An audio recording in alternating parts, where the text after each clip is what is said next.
یا علی ان ذاکرہ کا احد، کل کو اگر اس محفل کے بعد کل کو اگر کوئی آپ کے پاس آئے اور پوچھے علی تو کون ہو، آپ کا تعارف پوچھے، من انت، یوں کہتے سیاقت میں علی آپ کون ہیں، تو سرور کائنات نے جو جملہ اس موقع پہ کہا تھا اس کے تناظر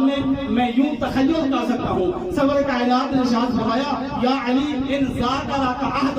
اگر کل کو کوئی آپ سے پوچھے علی تو کون ہے تو علی آپ نے یہ نہیں بتانا انا وجہ اللہ ہے، انا قدرت اللہ ہے، انا لسان اللہ ہے، انا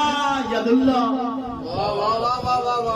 یہ کہنے کی ضرورت نہیں ہے انا وجہ اللہ ہے، انا قدرت اللہ ہے، انا لسان اللہ ہے، انا ید اللہ ہے، انا اسد اللہ ہے، اسد اللہ ہے غالب علی کل غالب، یہ نہ کہنا پھر کیا کہوں، سرور کائنات نے ارشاد فرمایا ان ذاکرہ کا عہد الفضل، اگر کوئی آپ سے آپ کا تعارف پوچھے تو یہ کہنا انا عبد اللہ